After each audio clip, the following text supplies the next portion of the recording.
오늘 말씀에서 사도 바울은 그리스도의 복음에 합당하게 생활하라라고 권면합니다. 이 생활하라라는 단어가 헬라어로 폴리투오마이입니다. 비슷한 헬라어 단어들이 폴리투마, 시민권이라는 말이 있고요. 또한 비슷한 단어가 폴리스, 도시, 국가라는 단어가 있습니다. 그래서 폴리투오마이, 생활하라는 단어는 시민의 의무를 다하라 또는 시민답게 행사하라 이러한 의미를 가지게 됩니다. 사도 바울은 빌립보 교회를 향하여서 우리의 시민권은 하늘에 있는지라 거기로부터 구원하는 자 곧 주 예수 그리스도를 기다린다라고 빌립보서 3장에서 말씀하십니다. 저와 여러분이 하늘의 시민임을 분명히 말합니다. 그렇게 오늘 권면하는 말씀은 하늘나라의 시민답게, 하늘나라의 백성답게, 천국의 사람답게 살라라고 오늘 빌립보 교회와 우리에게 권면하고 있는 것입니다. 저와 여러분은 그리스도의 사람으로 그리스도의 옷을 입고 있습니다. 사람이 무슨 옷을 입고 있느냐, 이것은 매우 중요합니다. 아무리 말쑥한 청년이나 할지라도 군대를 갔다 온 예비 군복을 그 사람에게 입히면 말쑥한 청년이나 할지라도 신사라 할지라도 수준이 확 떨어지는 것을 보게 됩니다. 말도 안 듣습니다. 아무 곳이나 벌러덩 눕고 별일 아닌 거에도 소리치게 됩니다. 평소에는 그렇지 않죠. 그런데 예비군 그 군복만 입혀놓으면 사람이 그렇게 변합니다. 우리도 옷을 입고 있습니다. 저와 여러분은 하늘나라의 시민의 옷을 입고 그리스도의 옷을 입고 있습니다. 그러면 그 옷에 맞게 하늘나라의 시민답게 오늘 살아가고 있는지요? 사도 바울은 그리스도의 복음에 합당한 생활, 하늘나라의 시민답게 사는 삶을 살아갈 것을 이야기합니다. 도대체 그 생활은 어떠한 생활입니까? 오늘 말씀 속에서 사도 바울은 세 가지로 권면하고 있습니다. 하나는 한 마음으로 서로 협력하는 것이요. 다른 하나는 대적자를 두려워하지 않는 것이며, 셋째 마지막은 고난을 달게 받으라는 것입니다. 27절 후반절에 바울은 이렇게 말합니다. 너희가 한 마음으로 서서 한 뜻으로 복음의 신앙을 위하여 협력하는 것과 이것을 말합니다. 협력한다라고 해석되는 단어 함께 경기한다, 함께 싸운다라는 뜻도 있습니다.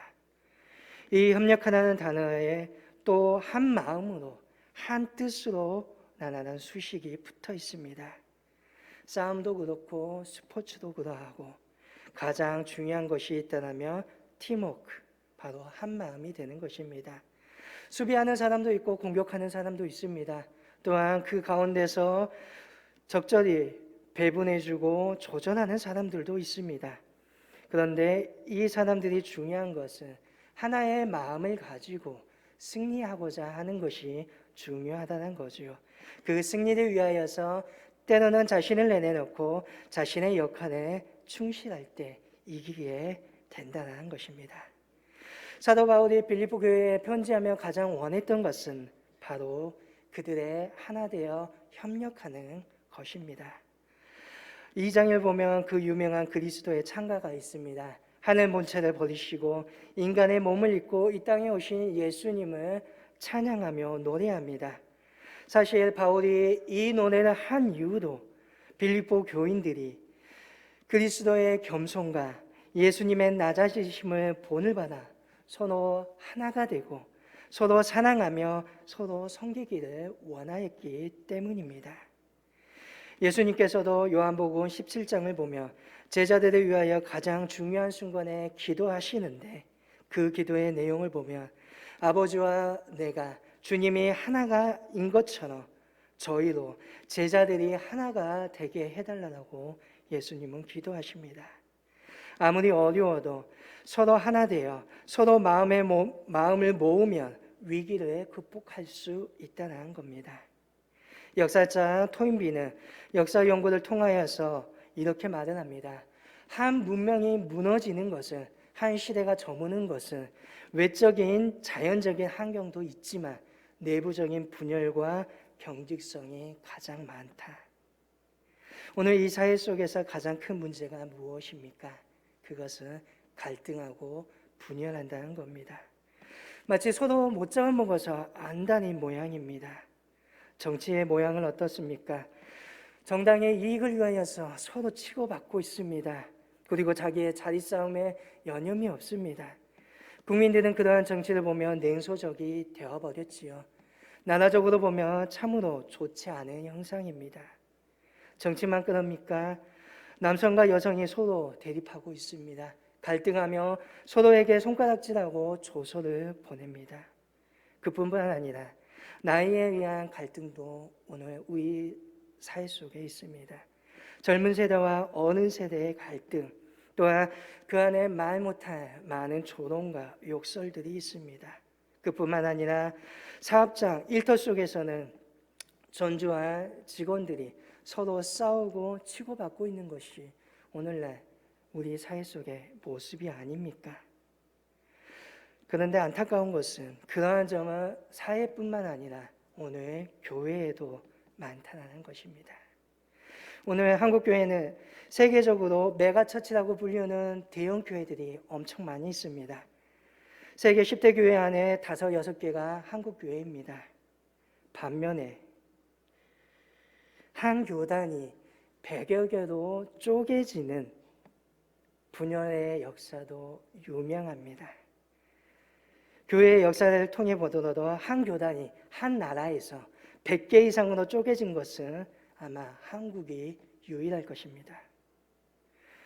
이렇게 교단이 갈라지고 분열하는 것이 무엇입니까? 너무나 개인적인 생각이 강하기 때문입니다. 분명 교회가 분열하고 분명 개교회주의가 분명히 한국교회의 성장을 이루었습니다. 교회가 분열되고 쪼개지는 만큼 목숨을 걸고 교회를 세워 성장시켰던 것입니다. 그러나 그에 못지않은 폐해 역시 너무나 컸습니다. 오늘날 너무나도 좁은 지역에 교회가 난립하는 모습들이 보여집니다. 제가 보았던 한 도시에는 한 상가 건물에 여러 개의 교회가 들어서 있었던 것도 보았습니다. 1층에는 통합 측, 2층에는 합동 측, 3층에는 순복음 측, 4층에는 침례교, 5층은 상가 건물, 6층에 예장 대신측 교회가 있었습니다. 농담처럼 들리지요? 아니나 한 건물 상가에 그렇게 교회가 들어서 있습니다. 교단이 분열되자마자 각 교단마다, 각 교회마다 신학교를 세우고 목회자를 배출합니다. 서로 치고받고 싸우다 보니까 결국 질적인 저하가 발생합니다. 한 사회가 타락하고 망해가는 지표 중에 하나는 종교를 통해서 보여줍니다. 교회나 사찰이 너무나 많아지는 것입니다. 종교개혁계의 로마 가톨릭이 그러하였습니다. 프랑스 혁명 뒤에 프랑스의 교회가 그러하였습니다. 노시아 혁명 직전 정교회가 그러하였습니다. 서양만 그러하였나요? 우리나라 역시 마찬가지였습니다. 고려 말기 불교가 흥왕했고 여기저기 사찰이 생깁니다. 조선 말에는 어땠습니까? 유교로 불려오는 사원이 여기저기 극성을 부립니다. 마치 종교가 출세의 도구로 보여집니다. 정치와 종교가 결탁합니다. 종교가 빛과 소금의 역할을 하지 못하니 일반 국민들은 어떠합니까? 그들의 의지처럼 세상에 혁명을 찾게 된다는 것입니다. 목회자가 너무나 많습니다. 교회가 너무나 많습니다. 자리를 얻지 못한 사람들은 너나 할 것 없이 교회를 세우고 때로는 교회를 문을 닫습니다. 2017년 통계를 보면 1년에 2,500개의 교회가 세워집니다. 그리고 3,000개의 교회가 문을 닫는다라고 통계가 나온 적이 있습니다. 서로 경쟁하고 서로 싸웁니다. 그러다 보니 교회가 어떻게 됩니까? 질적인 것보다 양적인 것을 추구합니다. 그들은 모두 다 대형 교회를 꿈꾸게 됩니다.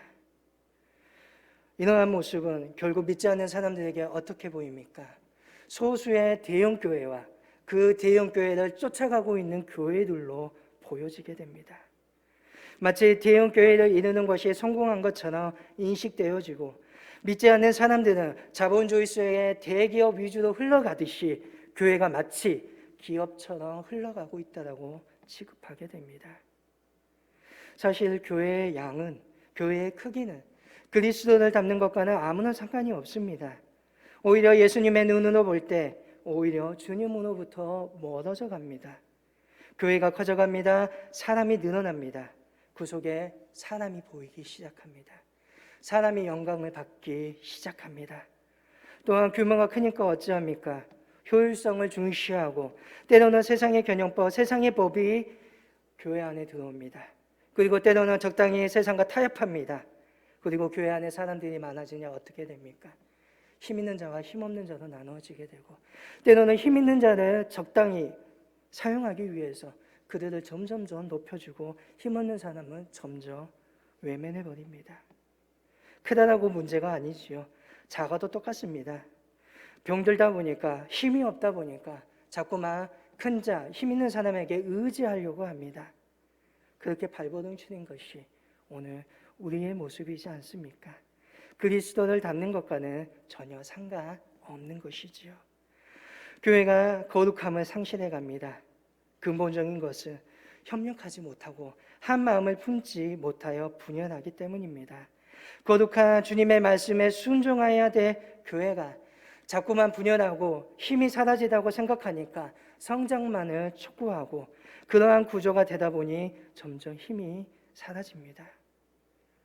주님의 복음을 전파하는 것, 선교, 주님께서 우리에게 주신 너무나도 소중한 지상의 명령입니다. 그런데 그 복음의 전파가, 그 선교가 어느 순간 분열하는 세상처럼 자꾸만 다른 교회의 교인을 빼앗는 쟁탈전으로 바뀌어버리고 마치 교회의 교세를 확장하는 도구처럼 사용되어 버립니다. 분열되어지고 자꾸만 갈라지다 보면, 갈등하다 보면 세상은 교회를 우습게 볼 수밖에 없습니다. 저는 코로나19 시대 속에서 다시금 개신교와 천주교에 대한 믿지 않는 사람들의 인식을 다시 한번 느낄 수 있었습니다. 물론 장단점이 있는 시스템입니다. 그러나 천주교는 위에서부터 아래까지 하나로 뭉쳐 있었음을 보게 됩니다. 그리고 일반 시민들이 결코 그들을 향하여서 쉽게 접근하지 못하는 것을 보게 되었습니다. 그러나 코로나19 시대 속에서 각 교회, 개신교의 교회들을 향한 일반 시민들의 모습은 어떠했습니까? 너무나 쉽게 손가락질하였습니다. 너무나 쉽게 욕하였습니다. 내가 그리스도인임을 밝히는 것이 마치 죄인처럼 느껴질 정도로 너무나 우리에게 큰 비난을 해대었습니다.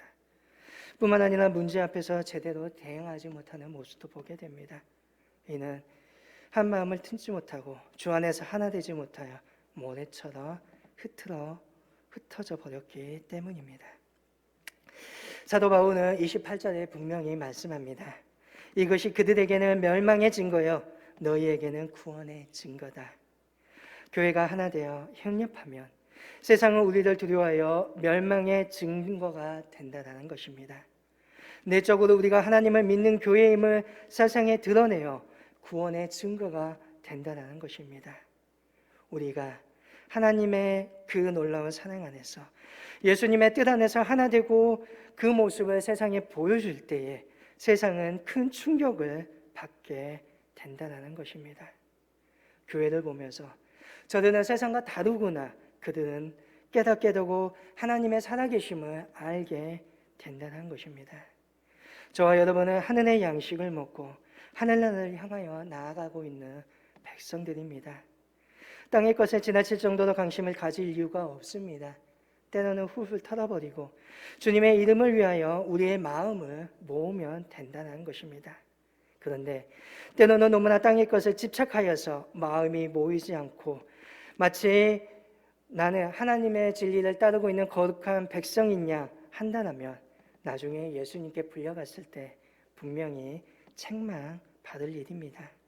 바울은 분명하게 말합니다. 세상을 두렵게 하는 것이 무엇이냐? 우리를 살아나게 하는 것이 무엇이냐? 그것은 한 마음으로 협력하는 것이다 라고 오늘 저와 여러분에게 말하고 있습니다. 또한 복음에 합당하게 생활하는 것은 대적자를 두려워하지 않는 것입니다. 빌립보 교회의 대적자들이 누구인지 제대로 알 수는 없습니다. 그러나 분명한 사실은 그들이 복음을 싫어하였고 교회를 반대하는 사람인 것은 틀림없습니다. 그리고 그러한 대적자들이 빌립보 교회 주변에 있었다라는 것입니다. 사실 이러한 대적자는 사도 바울에게도 있었습니다. 사도행전을 보면 그러한 대적자들 때문에 사도 바울은 빌립보 감옥에 갇혔습니다. 그리고 그 대적자들 때문에 매를 맞아야 했고 때로는 아픔을 경험해야 했습니다. 바울은 그러한 대적자들을 두려워하지 말라라고 권면합니다. 왜냐하면 우리에게 오늘 저와 여러분의 손을 붙잡고 계신 분이 하늘과 땅의 권세를 가지고 계신 주님이시기 때문입니다. 나의 원수, 나의 대적자를 바라보지 말고 예수님을 바라볼 때, 하나님을 바라볼 때 우리가 승리할 수 있기 때문에 바울은 대적자들을 두려워하지 말라라고 하는 것입니다. 우리의 생활 속에도 분명 대적자들이 있습니다. 나의 생활에 방해하는 사람일 수도 있고 때로는 내가 감당할 수 없는, 때로는 문제가 있을 수도 있습니다. 그러나 분명한 사실은 두려워하지 마시기를 바랍니다. 땅 분배 속에서 요셉의 자손이 여호수아에게 땅을 더 달라고 요구합니다. 그때 여호수아 17장 18절에 보면 이렇게 말합니다. 그 산지도 내 것이 되리니 비록 산림이라도 내가 개척하라. 그 끝까지 내 것이 되리라. 가나안 족속이 비록 철병거를 가졌고 강할지라도 내가 능히 그를 쫓아내리라라고 말씀합니다. 땅이 부족하니까 땅을 더 달라고 합니다. 여호수아가 말합니다. 그러면 가서 정복해라. 요셉의 자손들이 말합니다. 그 땅에는 철병거를 가진 사람들이 있습니다. 그 땅에는 키도 큰 사람들도 있습니다. 어떻게 합니까? 여호수아가 말합니다. 나아가라. 너희는 능히 하나님이 함께 하시니 그들을 쫓아낼 거라고 말합니다. 빈몸입니다. 무게도 제대로 없습니다. 어찌 보면 무섭고 두렵습니다. 그런데 그들의 손을 붙잡고 계신 분은 하나님이십니다. 철병거보다 더 강하고 문제보다 더 강하시며 그 문제를 해결할 수 있는 하나님의 손이 그들을 붙들고 있다는 것입니다. 담대하게 나아갈 때에 문제들을 부수고 정복할 수 있다는 것입니다. 예수님을 의지하면 싸우면 승리할 수 있다는 것입니다. 그런데 문제는 무엇입니까? 저와 여러분 안에 두려움이 있다는 것입니다. 두렵기 때문에, 때로는 무섭기 때문에 믿음이 생기지 않고 결국 그 자리에 주저앉아 버립니다. 다윗처럼 야훼 하나님의 이름으로 나아간다면 승리하며 골리앗을 물리칠 수 있는데 골리앗 그 자체를 보니까 매우 무섭고 두려우니 그 앞으로 나아가지 못하는 이스라엘 군대와 같다는 것입니다. 우리가 두려워하고 우리가 더욱더 무서워한다면 세상과 원수된 마귀는 더 신나할 것입니다. 더욱더 으르렁대며 우리를 더욱더 무기력하게 만들고자 할 것입니다. 기억하시길 바랍니다. 주님께서 십자가에서 승리하심으로 말미암아 어둠의 세력은 모두 다 힘을 잃었습니다. 저들은 분명 맹수와 같습니다. 사자와 같습니다. 우리를 무섭게 하고 두렵게 하지만 그들은 결코 우리를 해할 수 없습니다. 왜냐하면 우리의 갇힌 맹수이기 때문입니다. 저들은 우리 안에서 우리를 향하여서 으르렁댈 수 있지만 우리를 무섭게 두렵게 할 수 있지만 기억하십시오. 결코 우리를 넘어뜨릴 수는 없는 존재라는 것입니다. 그렇기 때문에 담대하게 나아가시기를 바랍니다. 마지막으로 그리스도의 복음에 합당한 삶, 합당하게 생활하는 것은 고난을 달게 받는 생활입니다. 29절을 보시길 바랍니다. 그리스도를 위하여 너에게 은혜를 주신 것은 다만 너희를 믿음뿐만 아니라 또한 그를 위하여 고난도 받게 하려 함이냐. 말씀에 무슨 뜻입니까? 고난도 예수님께서 주신 은혜라는 것입니다. 우리가 생각하고 있는 은혜, 때로는 좋은 것만을 생각합니다. 건강하고 일이 잘 되고 내 자녀가 취업이 잘 되고 또한 물질의 복을 받는 것이 우리는 은혜라고 생각하지만 그것뿐만 아니라 주를 위하여서 고난을 받는 것도 은혜입니다. 고난이 왜 은혜입니까? 고난이 우리가 천국 백성임을 증거하기 때문입니다. 우리가 거하고 있는 이 땅, 우리가 영원히 거할 땅은 결코 아닙니다. 잠시 왔다가 분명 후에 떠나갈 땅입니다. 그렇기 때문에 불편이 따르는 것은 당연합니다. 이곳이 편하면 사실 우리는 바로 땅의 사람들이지요. 그러나 우리에게 고난이 있고 역경이 있습니다. 그것은 우리가 이곳에 영원히 머물 사람들이 아니라는 신호입니다. 고통을 통하여 고난을 통하여서 우리가 하늘의 백성, 이 땅의 사람이 아닌 하늘 백성임을 깨닫게 하는 것입니다. 방세노 유명한 파스칼이 이러한 말을 합니다. 당신을 섬기라고 내게 건강을 주셨건만 나는 세상을 위하여 전부 다 써버렸습니다. 이제 나를 일깨워 주시려고 당신은 나에게 병을 주셨습니다. 병을 주신 까닭이 무엇입니까? 하나님을 생각하게 하기 위함입니다. 우리는 고난이 닥쳐와야 그때야 비로소 기도하고 하나님을 진정으로 찾게 된다는 것입니다. 그래서 유명한 영성학자 C.S. 루이스는 고통의 문제라는 책에서 이렇게 말합니다. 사람에 따라서는 무서운 일이 일어나기 전에는 하나님께 귀를 기울이지 않는 습성들이 남아있다. 그러므로 고통이나 귀머거리에게 알리도록 하는 하나님의 확성기이다. 사도 바울은 빌립보에서 많은 고난을 받았습니다. 바울이 빌립보에서 옷을 찢기고 그 위에 매를 맞았고 발에는 착고에 매여 감옥에 갇혔습니다. 바울이 당하였던 이 고난, 이제 빌립보 교인들도 당하고 있으며 이 사실을 통하여서 그들은 하늘의 시민임을 깨닫게 됩니다. 아마 빌립보 교인들은 바울의 편지를 통하여서 위로받게 될 것입니다. 바울이 당하였던 고난, 그 고난은 그리스도가 당하였던 고난과 같은 고난이요. 빌립보 교인들이 받고 있는 그 고난은 바울과 같은 고난에 동참하는 것입니다. 그리고 그 고난을 받으면 결국 그들 역시 예수 그리스도의 고난에 동참하며 주님 안에서 하나됨을 깨닫기 때문에 위로가 받게 될 것입니다. 고난이 오늘 우리에게 은혜인 까닭은 너무나 유명한 말인데요. 변장된 축복이기 때문입니다. 위기 같은데 하나님께서는 그 위기를 통하여서 우리를 더욱더 단단히 연단시키시고 우리에게 더 놀라운 은혜를 주신다는 것입니다. 마치 거대한 파도가 거친 파도가 날 향해 닥쳐오지만 하나님께서는 그 파도를 통하여서 나를 더욱더 높게 날아오르게 하신다는 것입니다. 그 거친 파도를 통하여서 나를 하나님의 그 소원의 항구로 빠르게 인도하여 주신다는 것입니다. 요셉을 보기 바랍니다. 아버지의 사랑을 한 몸으로 받았던 요셉입니다. 그걸로 말미암아 형들에게 미움을 받지요. 미움만 받았습니까? 그 미움 때문에 그는 예굽의 노예로 팔려갑니다. 하루아침에 사랑하는 아들에서 모든 것을 잃어버린 노예가 됩니다.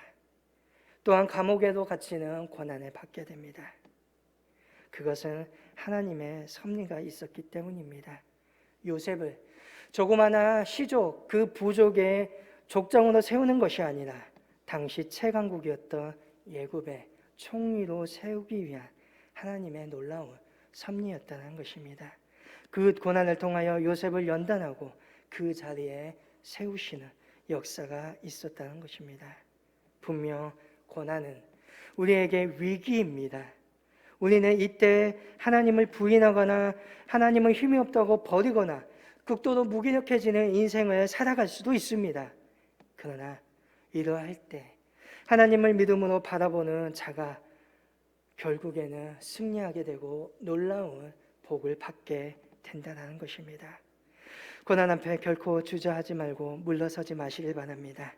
이 고난의 과정을 거치게 되며 모든 불순물들은 분명 빠져나오게 되고 하나님께서 쓰실 만한 사람이 되고 하나님의 놀라운 사람으로 빚어지게 되고 하나님의 놀라운 은혜를 경험하게 된다는 것입니다. 우리 안에서 그리스도의 형상을 이루어가기 위해서 하나님께서는 때로는 우리에게 고난을 허락하십니다. 고난은 선택이 아니라 그를 사랑하는 사람에게 주시는 어찌 보면 때로는 필수적인 과정입니다. 고난은 버리고 피해야 할 것이 아니라 우리가 주님이 주시는 은혜요 병장된 축복임을 깨닫기를 원합니다.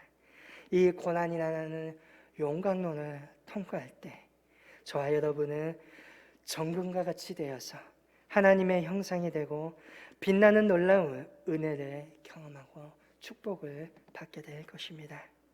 오늘 그 은혜를 누리며 그리스도의 복음에 합당한 생활을 할 수 있기를 원합니다. 주 안에서 한 마음으로 서로 격려하며 협력하며 때로는 문제와 대적자들을 두려워하지 아니하고 고난 안에서 하나님의 뜻을 찾아 누리는 믿음의 저와 여러분이 될 수 있기를 간절히 소망합니다.